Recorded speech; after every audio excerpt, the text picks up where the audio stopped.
you're invited to call in with any questions, either related or unrelated to this month's subject of blood pressure regulation, heart failure, and muscle atrophy, amongst others. Let's see what else we may or may not get into. So the number here, if you live in the area, is 923-3911. Or if you live outside the area, the toll-free number is 1-800-568-3723, which is 1-800-KMUD-RAD. We can also be reached toll-free on 1-888-WBM-ERB for further questions during normal business hours, Monday through Friday. Well, as is becoming a regular routine here on the third Friday of every month, we're very pleased to have Dr. Peat to share his experience and wisdom that is difficult to find somewhere else. I'm not sure that we've ever found anybody quite like him. So he's been extensively researching many different areas of health and nutrition, probably for 25, 30 years or more. And over 40. Over 40, there you go. Okay, well, tonight we're actually going to start. I'm going to first ask Dr. Peat to introduce himself, but we're going to start with what he has been certainly educating us in the last 3 to 4 years as being an untruth, and there's scientific evidence showing in the medical literature now, folks, to show exactly what he's been saying for quite a long time. So, Dr. Peat, thanks so much for joining us on the show again. Hi. Okay, for those people who perhaps have never heard the show before, which is totally possible, and perhaps for those people who may not know you, would you just let the listeners know your professional academic background? I studied biology for a PhD at University of Oregon, 1968 to 72, and before that had been in various things, linguistics, art, taught a variety of health-related courses, psychology, philosophy, and things that were perspectives on my basic orientation, which is biological, but biological in a very broad sense. My graduate study in biology concentrated on aging of the reproductive system, but the reason I went to the graduate school, I was intending to study brain biology because of my previous work in linguistics and psychology.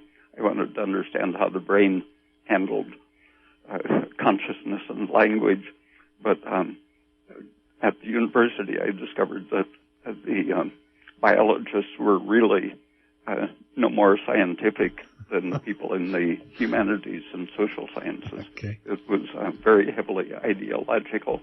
So that was why I shifted over to the other end of the organism, where I could look at more physical biochemical processes. Well, it sounds very well-rounded because the psyche affects biochemistry, and biochemistry affects the psyche, right? Yeah. Okay, well, the subjects that we wanted to expand on with the research that you've done and the articles that you've written, in fact, this month's newsletter is pretty much based around, the show is pretty much based around your newsletter for this month. And the subjects that you had on the newsletter there was basically blood pressure regulation, muscle atrophy, and heart failure in perspective, along with edema. And one thing that really caught my attention, I know for the longest time, well, for all the time that we've been speaking and consulting with you, probably 3 years or maybe 4 now. Over 4. Over 4. But just tell me, how many years has it been that you have been purporting that saturated fats are better than polyunsaturates as a first off? I really started thinking intensively about it at the end of the 70s, but I ran into the question very directly in aging research in the reproductive system, because way back in the 1930s and 40s, people were showing that estrogen accelerated the breakdown of polyunsaturated fats, which intensified the effects of estrogen and accelerated aging, especially in the reproductive tissues.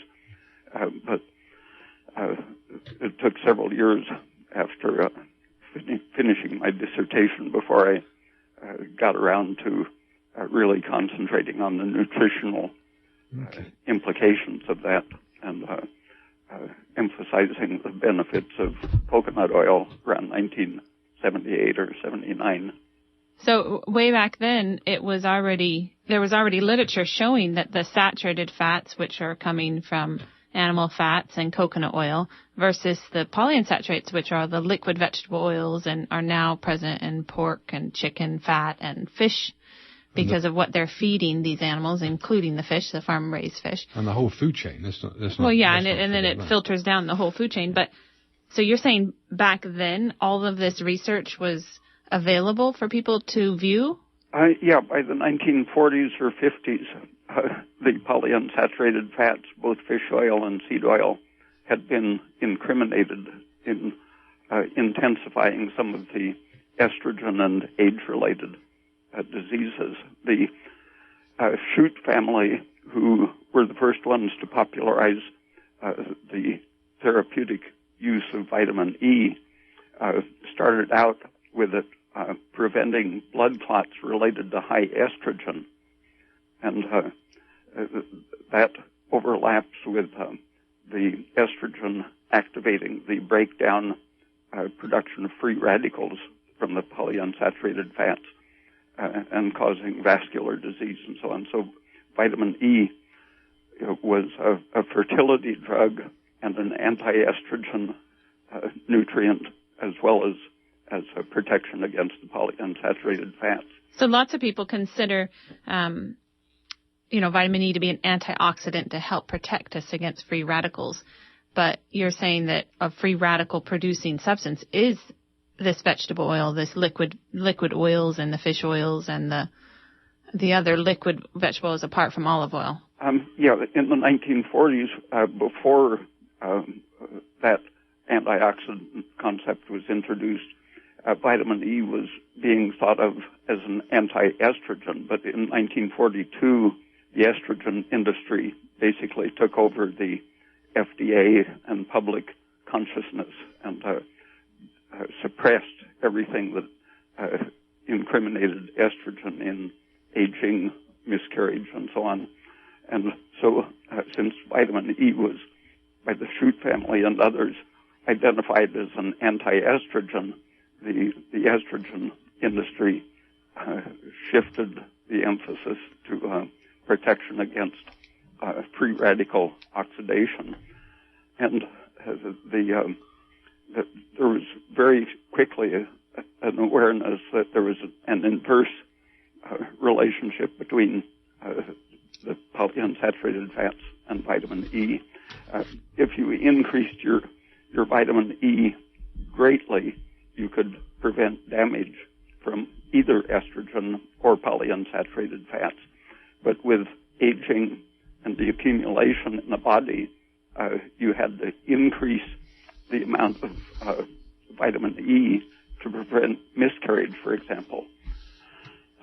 My thesis advisor, Arnold Söderwall, did experiments in which he showed that you could prevent middle-aged infertility just by increasing the amount of vitamin E in the animal's diet progressively, and extrapolating to human levels, it would be the equivalent of 400 units of vitamin E per day by the age of about 45 to maintain fertility.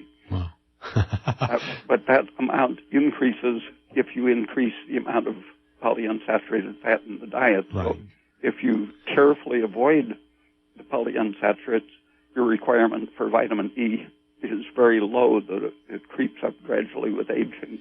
So then maybe the dietary amount that you can get from the foods you eat would be enough. Yeah. But with increasing polyunsaturates in the American and all over the world diet, the need for vitamin E has gone up. Yeah, and it very quickly reaches the point where you can no longer stop the free radical production just by increasing the vitamin E. Okay. Well, the main reason I started the conversation towards this direction is because there were two articles. One was published by and I could kick myself for not having them, but I thought I had a laptop with me. Anyway, I'm sure you know about them, Dr. Peat, and if you could remember any more than I did from reading them, there was basically a 2009 and a 2011 peer review article which published data conclusively proving that saturated fat intake improved mortality and morbidity in patients with heart failure. And this is one of the first direct references to seeing that saturated fats, and it was also in reference improved mortality and morbidity compared to PUFA, which is the polyunsaturates. So this was another direct piece of evidence to show that the scientific community at least are getting this point across, and hopefully the medical community will start taking notice of it as time goes on. The 2011 study was by Galvao and others, T.F. Galvao. Mm-hmm. And did you have anything more to say than I've remembered from the article without having it in front of me about the morbidity and mortality improvements? Just that a high intake of saturated fat improves survival, while a high intake of polyunsaturated fat impedes survival. Excellent.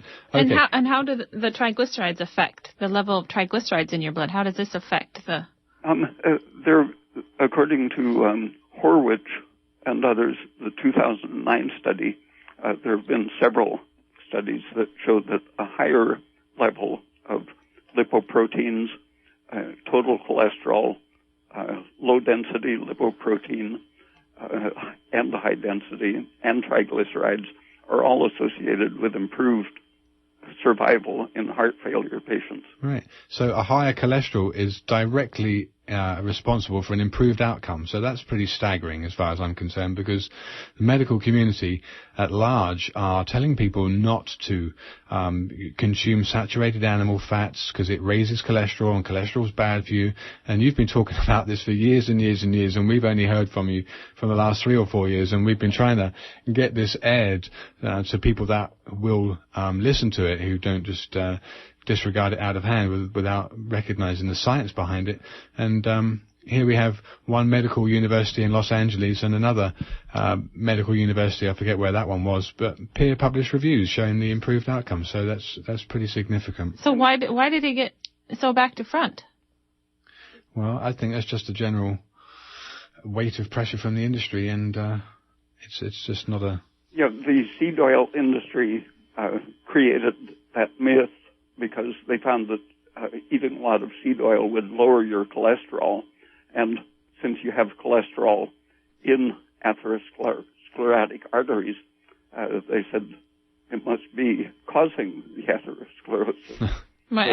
That was never demonstrated, and in fact it protects you against atherosclerosis, among other things. Right. And wasn't it the Japanese who came up with an article showing, or another... there's polyunsaturated fat in the plaques in the old deteriorated arteries. And oxidized omega-3 and omega-6, and so that's underneath the cholesterol bandage, and the cholesterol bandage is trying to stop that rapid rate of oxidation. Yeah, so H pigment is the product of breakdown of the polyunsaturated fats. Right. So we can look at cholesterol as an antioxidant. It's slowing down that rapid oxidation of free radical damage to our arteries. The cholesterol is actually bandaging that up and acting as an antioxidant. That was demonstrated and published already in a major medical textbook in 1922. 1922. That's and just this is where you get that saying that you've quoted before now, that a lie spreads around the world quicker than truth can get our shoelaces tied. Well, if you put millions of dollars into advertising and bribes. Yeah. Well, you know what? There is actually a caller on the line, and although we don't generally take callers till 7:30 in the show, I don't want to keep them waiting any longer. But if any other callers could hang on till 7:30, let's take this first caller and see what's. You're on the air? Hello, and thank you very much for taking my call. I'm 68, very active, and I've been eating yogurt and fruit and fresh vegetables with olive oil now for about 6 months. There is a lot of stroke and heart failure in my family tree. My doctor recently prescribed a blood pressure medicine that makes me unactive, unenergetic, and for the past 2 weeks I've been taking a tablespoon of chia seeds into my diet, which is very strictly kept. And they do, in fact, give me energy, and I chew them really well. I'm wondering what is the doctor's opinion of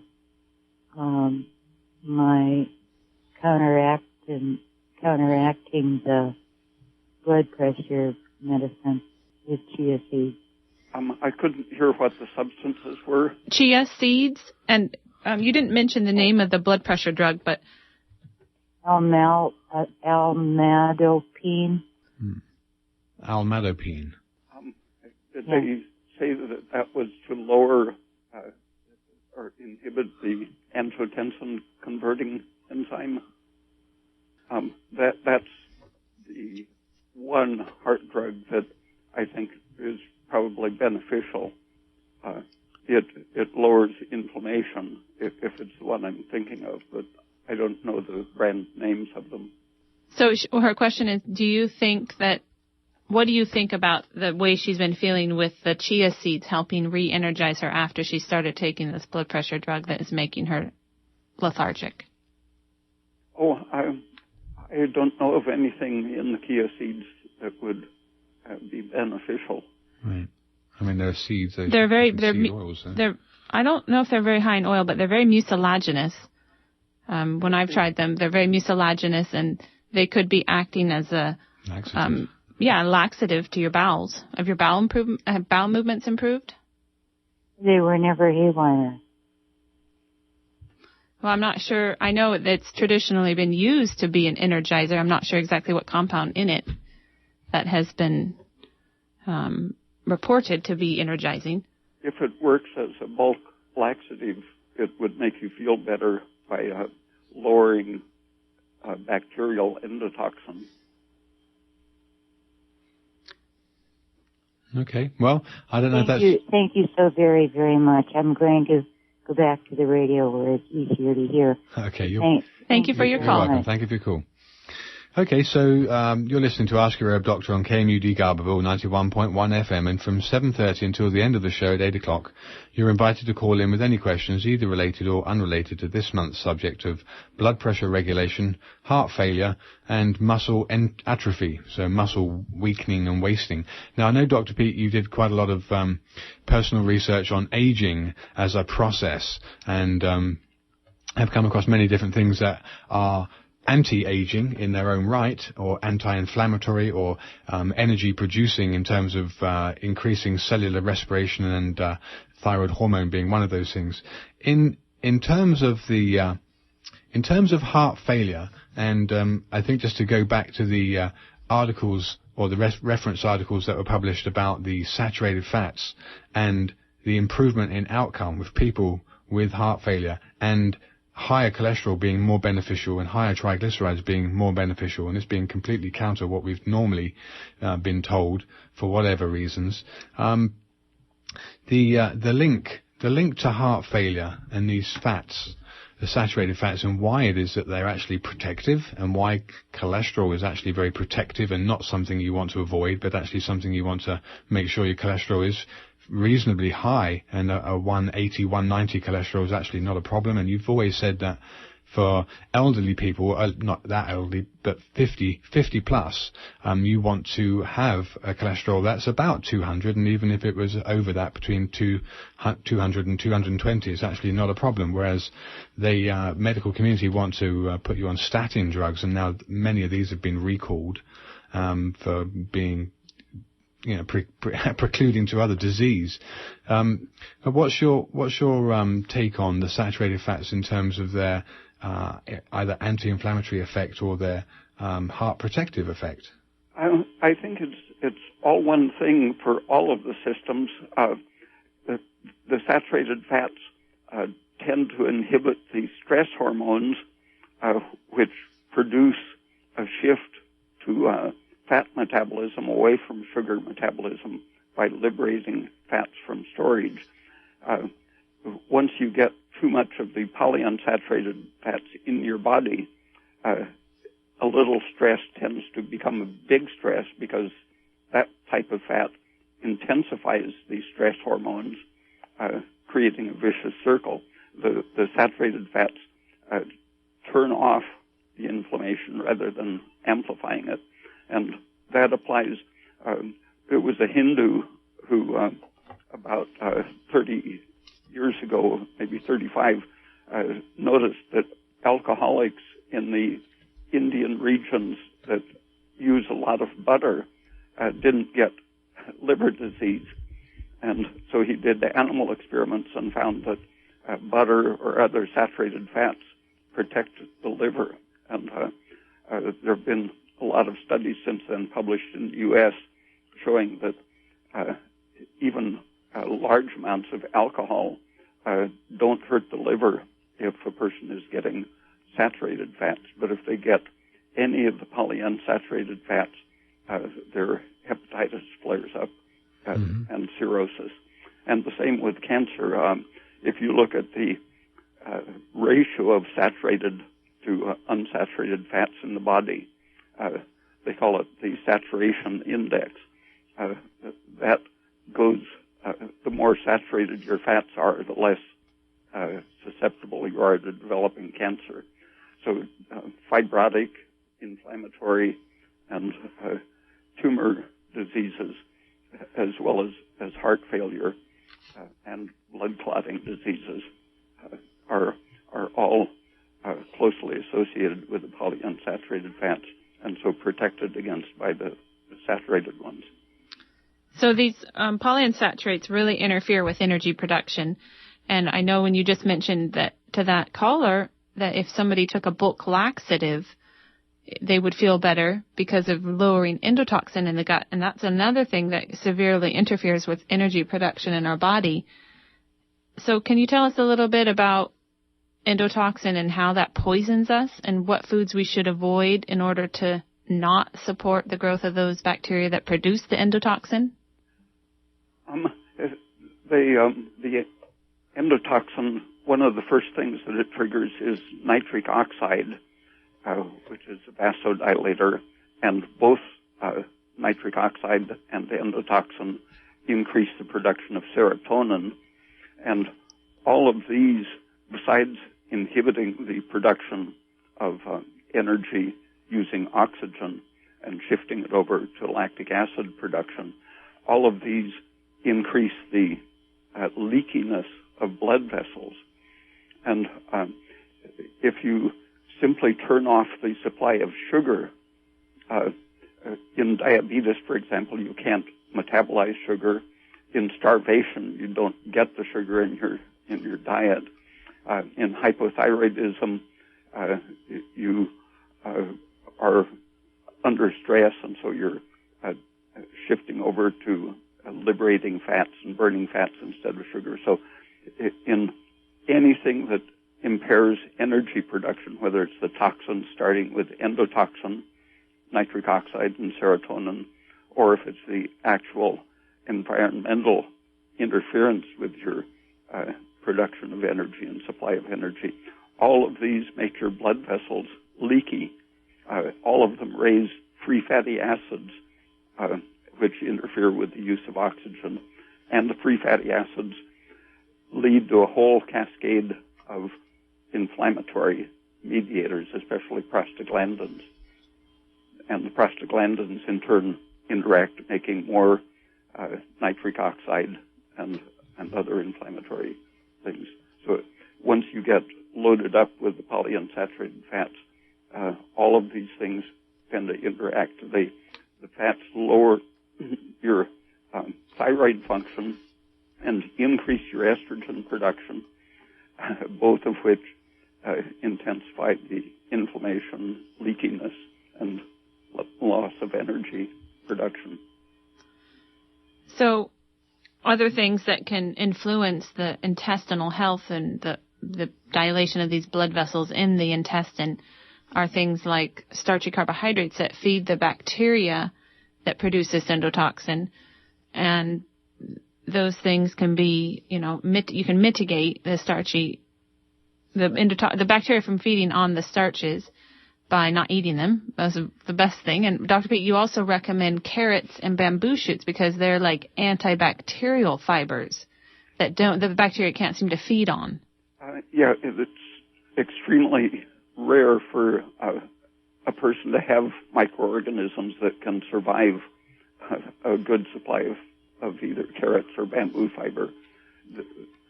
Certain organisms can adapt to live on them, but it's very rare. And also herbs like golden seal and cascara bark, those herbs can decrease the number of bacteria in there that are wreaking havoc and producing a lot of endotoxin, and therefore then help you protect your liver. And actually the saturated fats, that's one of the direct effects. They're antibacterial. Yeah, coconut oil is antimicrobial. It's antibacterial. Nothing grows in it. It just sits there for ages and doesn't change. Now, what about the other thing that interferes with energy production? You were writing in your last newsletter about the substitution of iron for copper in the respiratory enzyme. So is this with a copper deficiency and an iron overload? Is that how this is seen? That's just the diet can affect it, but stress tends to intensify it. Not getting enough light, anything that stresses your energy production system, such as high estrogen or nitric oxide or low thyroid or too much darkness, will tend to make you lose copper from your respiratory system. And as the copper gets lost, iron just tends to fill in for it, binding to some of the same enzymes. And it's a very... sorry. So with, I know shellfish are a rich source of copper, but with the current situation with our Pacific Ocean having Japanese debris wash up on the shores, what would you recommend a good source of copper? Liver. Beef liver, calf liver is... buffalo liver? Yeah. It has a lot of iron too, but the copper tends to concentrate in the liver. So the place that copper occupies in the respiratory enzyme that you're mentioning has a greater affinity for copper than it does for iron. So if you have an adequate supply of copper, then it will get picked up. Yeah. Yeah, because iron there's lots of things being written about iron, how destructive it is, how readily it reacts, and that being its main problem is that it's very reactive in the body. It's another oxidant. And taking a supplement of a free metal, iron, zinc, or copper, in the form of a free metal, it can interact with nutrients in your digestive system and oxidize them. Right. But iron is the worst one to take as a supplement. Yeah. And another thing for our listeners to avoid is cooking acidic products in cast iron pans or making soups in cast iron stock pots, because you will be dissolving that iron when you're cooking them.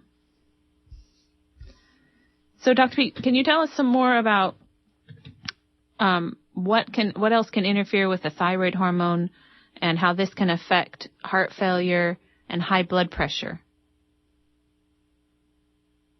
The polyunsaturated fats and stress are probably the most common things throughout Western diet culture, but traditionally the cabbage family and beans were the main goitrogens, things that interfere with formation of the thyroid hormone. And in the Andes and parts of southern Mexico and Western China, there's still a tremendous amount of thyroid deficiency and cretinism. I've read that there are, I think it was 100 million cretins in Western China, and beans are a major factor in the Andes and Mexico, and I think in China too. Besides an actual iodine deficiency, but the cabbage family, especially if they aren't cooked well, so the coleslaw, if a person ate coleslaw every day, they would very likely have a thyroid problem. And what about poor protein intake? Does that influence the thyroid hormone? Yeah, in the 1940s, studies were done showing that they saw that people in the concentration camps, men who came out and started eating well, would often grow breasts, and they saw that the starvation for protein in particular causes the liver to become unable to destroy estrogen, and thyroid is needed to inactivate estrogen.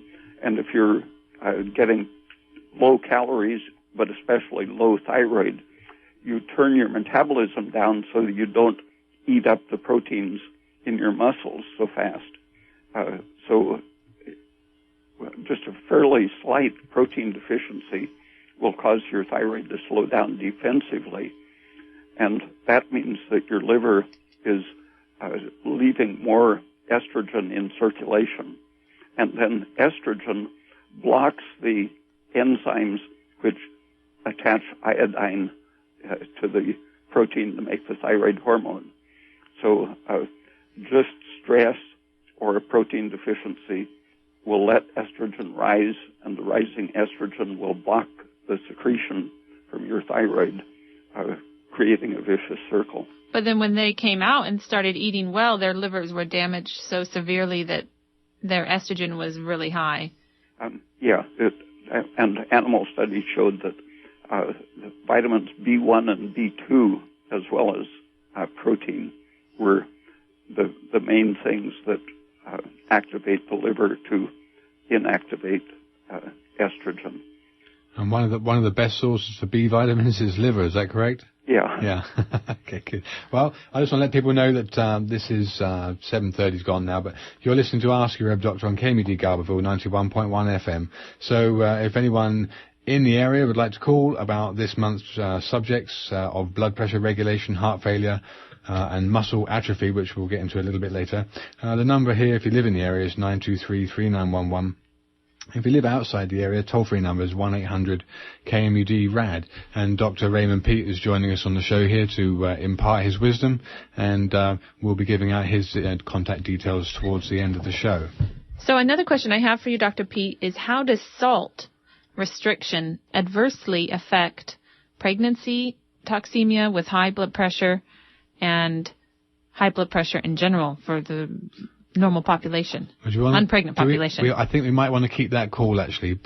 Sorry, Sarah. We might want to keep that question until we've listened to the callers, because there are actually a couple of callers coming now. So let's take this first call. Hold that thought, Sarah. That's a good question. Hello? Yeah, you're on the air. Hi, thank you so much.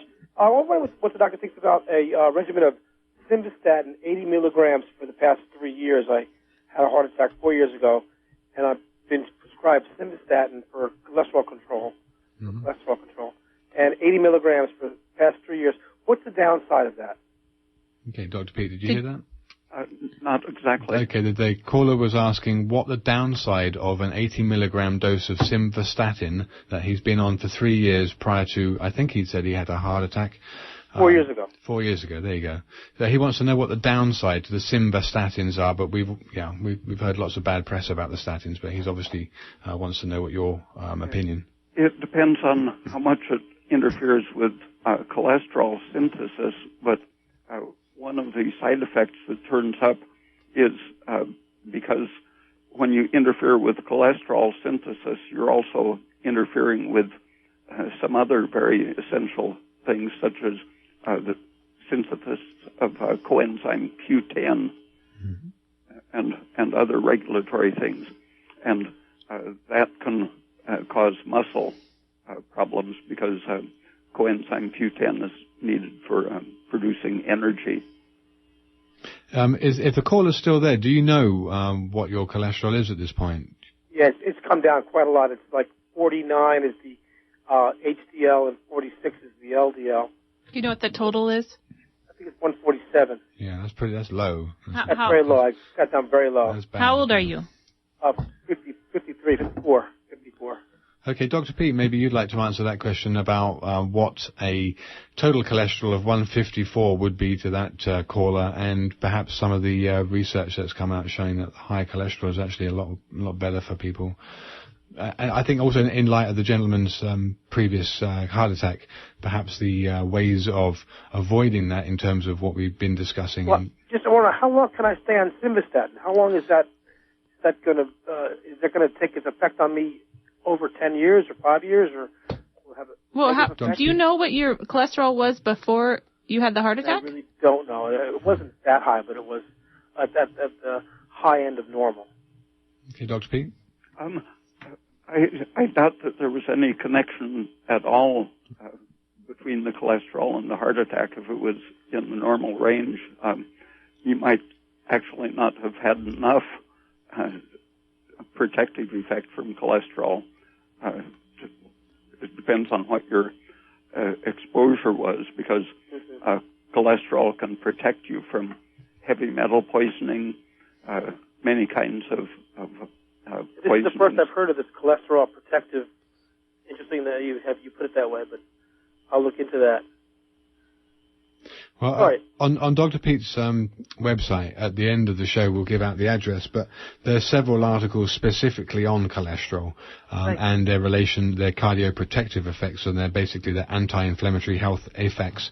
And as I said at the very beginning of the show, when we opened up this month's topic with Dr. Peat, there are two articles that came out, both scientific, peer-reviewed scientific literature, one from the University of Los Angeles, and the other was, I forget the institution that provided it, demonstrating clearly that cholesterol was actually beneficial in the outcome of heart failure patients. So just to show that what Dr. Peat's been saying for a long time has actually been brought to bear in That's what I've heard, but I thank you so much. Yeah, you're very welcome. Thank you. Thank you for your call. Okay, I think there's another caller on the air. We had a shy person, and I'm reading their simple question. She had atrophy, or maybe her friend had atrophy related to a pinched nerve in the neck, and was curious about any dietary information that might be able to help atrophy related to a pinched nerve. Okay, Dr. Peat, any... Yeah, there are several things that could hormonally and nutritionally relate to a pinched nerve. One of the most common situations of nerve pinching has to do with swelling of the sheath or membrane around the nerve. It swells up so much for example, in a thyroid deficiency or estrogen excess, that the water makes this sheath compress the nerve, so that even without much external pressure or irritation, the nerve starts being damaged by the waterlogged condition of its environment. And if it's in a neck joint where your cartilage might be softened because of hypothyroidism, which tends to cause waterlogging of the cartilage and causes it to be over-compressible, so that the structure of the disc, for example, can compress under the weight of your head and upper body, causing the disc to spread out and push on your spinal cord and nerves. But all of the connective tissues tend to swell up with high estrogen or low thyroid, and so you want to check your hormones in whenever there's a nerve pressure pinching problem. In dogs and horses, many years ago, they saw that dogs and horses both suffered spinal nerve compression, and paralysis of the rear legs was a common result from a compression of the spinal cord. And they found that a copper deficiency was responsible, and keeping horses indoors eating dry hay was considered responsible for the copper deficiency, but the absence of light is one of the things that makes your respiratory enzymes lose its necessary copper. So the combination of darkness and possibly a copper deficiency in the diet will cause an energy failure, leading to a swelling of the connective tissues, leading to pinching of the nerves. Excellent. Okay, so, good. Going back to liver, good quality grass-fed organic calves or beef liver or buffalo liver, that's a good source of copper. Yeah, and it's important to check your thyroid. And the medical community for 30 years now has been relying on the TSH measurement as an indicator of hypothyroidism, but they don't like to see the TSH get very low, but TSH is in itself the cause of many of the symptoms blamed on low thyroid. It's partly the lack of the respiratory effect of the thyroid hormone, but when your hormone is low, the TSH is high, and the TSH has pro-inflammatory actions that, for example, increase the fibrinogen in your blood, making your blood harder to circulate, more viscous. And more easily clot. Oh, yeah. So, and so it's really best for your circulatory system and nervous system and so on to have your TSH at least at the low end of normal, which, according to the American Academy of Clinical Endocrinologists, is 0.3 to 3.0.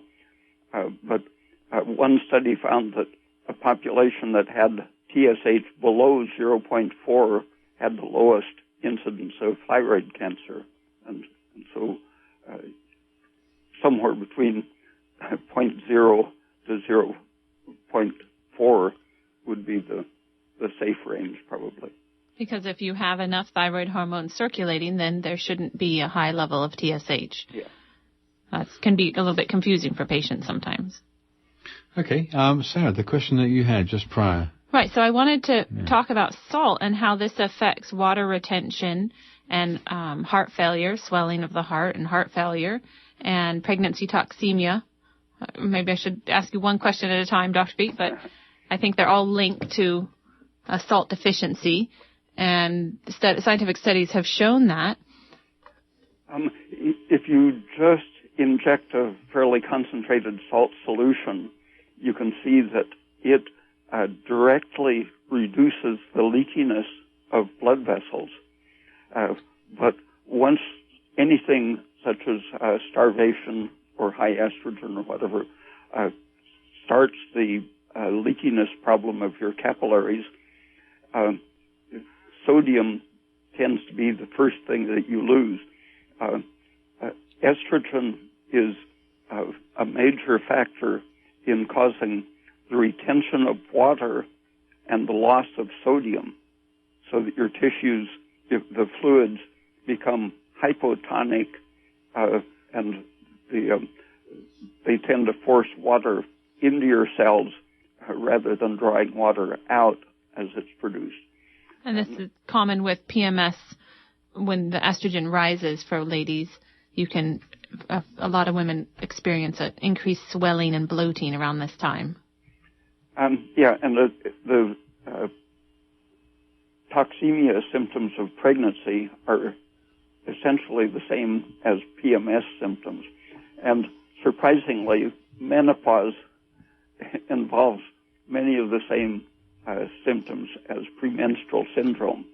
And that's one of the great mystifications created by the estrogen industry, is that all of these bad symptoms, they say, are caused by a deficiency of estrogen. But in fact, you see the effects on the circulatory system: high blood pressure, leakiness, a tendency to form aneurysms and to have the aneurysms rupture and cause bleeding, the spontaneous hemorrhaging. All of these tend to associate with the time of menstruation, at the end of the premenstrual time when the progesterone falls, leaving unopposed estrogen.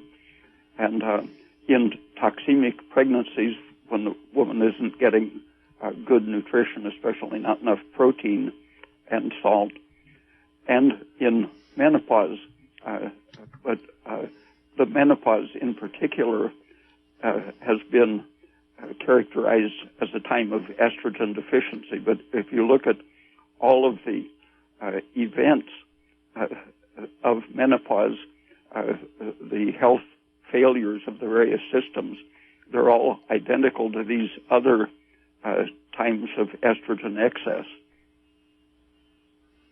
And that's why they had to stop that HRT trial. About 10 years ago, they stopped a trial because too many women were getting heart attacks because of the high estrogen, and strokes. And Alzheimer's disease. And Alzheimer's. And so for a while, their doctors were not recommending HRT, and they wanted women to come off of it. But somehow I'm now seeing women that are back on HRT, and I don't know how it just got switched around in less than 10 years. But we do have a caller on the line. Ooh, we don't have a caller on the line. They hung up. Okay, if that caller was there, if they'd like to call back, that's just fine. So, Sarah, So, how does salt play a part in helping relieve this edema and excessive leak of water from the blood into the tissues, the surrounding tissues? So it's a loss of fluid from the blood that leaks into the surrounding tissues and causes a puffy feeling, appearance. It has some direct effects on the mitochondria, increasing energy production and shifting the balance of the cell in the right direction to produce more carbon dioxide. And working with the carbon dioxide, it's very close to thyroid's effects in regulating its own concentration in the body. It increases carbon dioxide, and the carbon dioxide helps to retain as much sodium as you need. Without the sodium or thyroid, you tend to produce more lactic acid, displacing the carbon dioxide, causing inflammation and water retention. So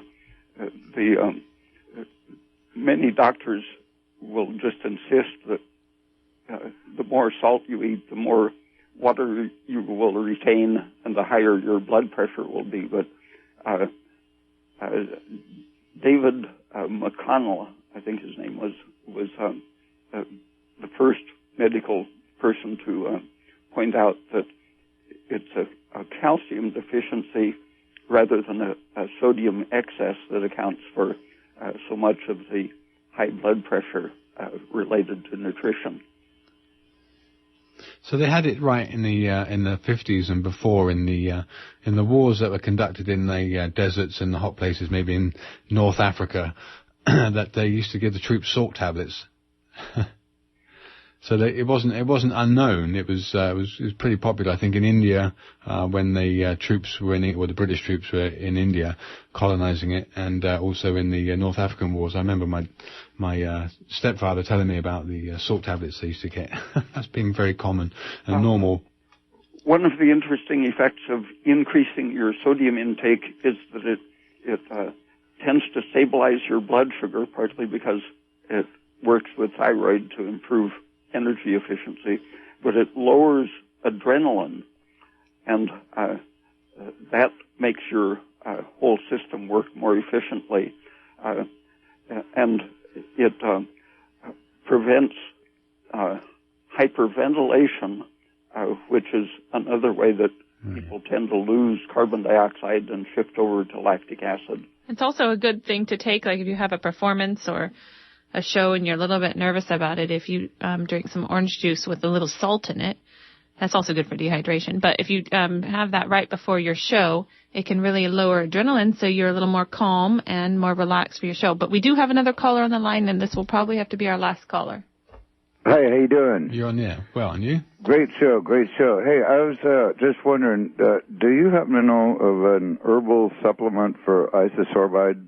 Isosorbide? Isosorbide, yeah. I've never heard of it. It's time-release nitroglycerin for my heart. Right. Okay, nitroglycerin. There's nothing that's an herbal nitroglycerin. Nitroglycerin is...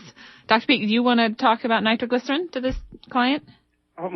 Well, it increases your nitric oxide, which is an age-accelerating free radical.